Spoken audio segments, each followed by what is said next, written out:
아브라함의 실패 본문 창세기 12장 10절 20절 10절 그 땅에 기근이 들었으므로 아브라함이 애굽에 거류하려고 그리로 내려갔으니 이는 그 땅에 기근이 심하였음이라.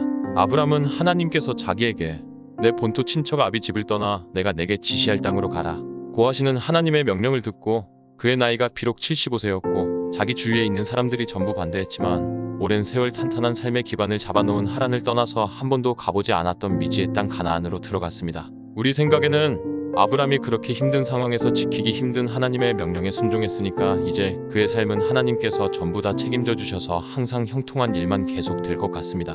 그런데 오늘 본문은 이렇게 말씀하고 있습니다. 그 땅에 기근이 들었으므로 하나님의 명령에 순종하기 위하여 모든 것을 포기하고 가나안 땅에 들어갔으면 하나님께서 그런 아브라함에게 가장 좋은 환경을 허락해 주셔야 하지 않습니까? 그런데 사람은 도저히 살아갈 수 없을 정도로 심한 가뭄이 그 땅에 들었다고 하는 것입니다.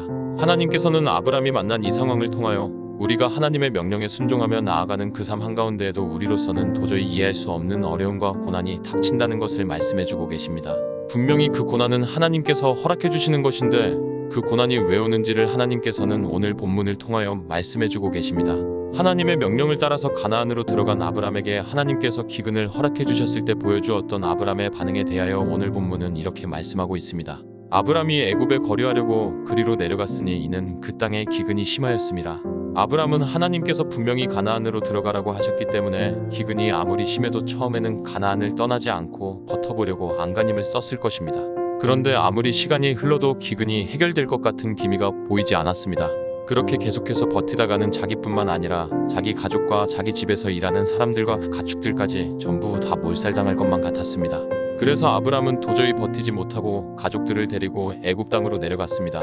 애굽에는 하늘에서 비가 아무리 내리지 않아도 상관없이 땅을 비옥하게 해주는 나일강이 있었기 때문입니다.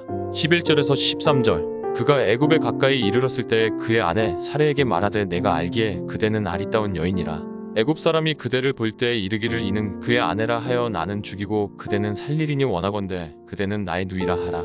그러면 내가 그대로 말미암아 안전하고 내 목숨이 그대로 말미암아 보존되리라 하니라. 아브람은 자기와 가족들의 목숨을 기근으로부터 건지기 위하여 애굽으로 내려가면서 한 가지 걱정이 있었습니다. 그건 애굽이라는 나라는 도덕과 윤리에 아무 관심이 없는 아주 타락한 나라라는 말을 들었는데 그렇다면 애굽 사람들이 자기 아내 사레가 예쁘니까 자기 아내를 빼앗기 위하여 분명히 남편인 자기를 죽일 것만 같았습니다.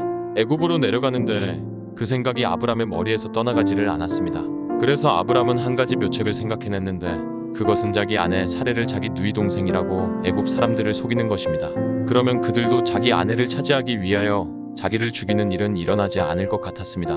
그래서 아브람은 자기 아내 사레에게 애굽에 있을 때는 사레가 아브람의 아내가 아니라 아브람의 누이 동생이라고 거기 있는 사람들에게 말해달라고 부탁했습니다. 우리는 앞부분에서 모든 것을 포기하고 갈 바를 알지 못하고 하나님께서 가라고 하시는 대로 순종하는 마음으로 가나안까지 들어갔던 아브람을 통하여 그의 믿음이 정말 대단하다는 것을 살펴보았습니다. 그런데 오늘 본문을 보니까 그런 아브람의 믿음이 얼마 가지 못하고 곤두박질 치는 것을 볼 수 있습니다.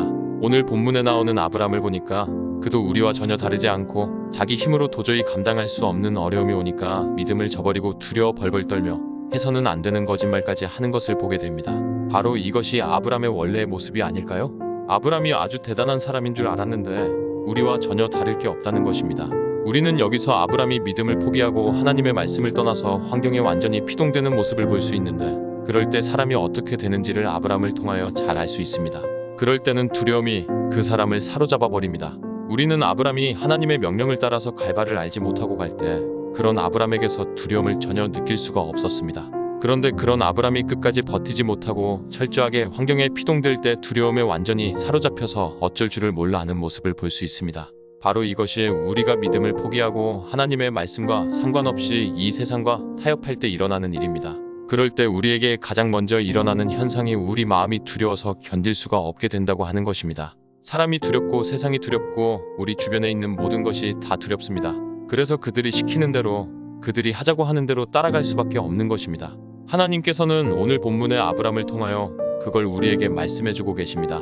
그러므로 우리가 믿음을 양보하지 않고 철저하게 하나님의 명령에 순종하는 삶을 살아가는 것은 자기를 위함이라고 하는 것입니다. 그럴 때 우리도 아브람처럼 아무것도 두려워하지 않고 어디서나 누구 앞에서나 당당하게 살아갈 수 있습니다. 그것은 우리가 그렇게 하고 싶어서 그렇게 되는 것이 아니라 우리가 믿음으로 살면 저절로 그렇게 됩니다. 그래서 믿음을 가리켜서 세상을 이기는 믿음이라고 말씀하고 있는 것입니다. 우리는 세상을 이길 수 없지만 우리 안에 있는 믿음이 우리로 하여금 세상을 이기게 해주는 것입니다. 14절에서 15절. 아브람이 애굽에 이르렀을 때 애굽 사람들이 그 여인이 심히 아리따움을 보았고 바로의 고관들도 그를 보고 바로 앞에서 칭찬함으로 그 여인을 바로의 궁으로 이끌어 들인지라. 우리는 이 말씀을 통하여 우리가 하나님의 뜻과 전혀 상관없이 우리 생각으로 내린 결정이 얼마나 우리 자신에게 치명적인가 하는 것을 알 수 있습니다. 아브람은 살기 위하여 자기 아내를 자기 누이 동생이라고 속이면 그걸로 모든 문제는 일단락될 것 같았습니다. 그런데 그것이 더 큰 문제를 일으키고 말았습니다. 애굽 왕 바로가 자기 아내 사레를 데려가 버린 것입니다. 아브람이 꿈에도 생각하지 못했던 일이 터져버린 것입니다. 바로 이것이 하나님의 뜻을 쫓아가지 않고 하나님의 뜻과 전혀 상관없이 자기 생각대로 모든 일을 결정할 때 일어나는 결과이며, 하나님께서는 그 일을 전혀 책임져 주지 않으시며 오히려 그 일로 인하여 더 나쁜 결과가 맺혀지게 하십니다. 그러나 그 당시에는 완전히 망하는 것처럼 보이고 모든 사람들이 반대해도 하나님께서 명하시는 대로 하기만 하면 하나님께서 책임져 주셔서 반드시 좋은 결과가 맺혀지게 해주십니다. 16절. 이에 바로가 그로 말미암아 아브람을 후대함으로 아브람이 양과 소와 노비와 암수 나귀와 낙타를 얻었더라. 애굽 왕 바로는 사레를 자기 아내로 데려오는 조건으로 아브람에게 엄청난 가축을 선물로 주었습니다. 이게 바로 불의의 삭시입니다. 아브람이 바로로부터 이 불의의 삭슬 받음으로써 그 후손들이 나중에 애굽에서 얼마나 많은 고생을 하는지 모릅니다. 그러므로 우리는 절대로 불의의 삭슬탐을 내서도 안 되고 누가 그걸 준다고 해도 절대로 그걸 받아서는 안 됩니다. 나중에 그것보다 훨씬 더 많은 걸 갚아야 하기 때문입니다. 17절에서 20절. 여호와께서 아브람의 아내 사레의 일로 바로와 그 집에 큰 재앙을 내리신지라.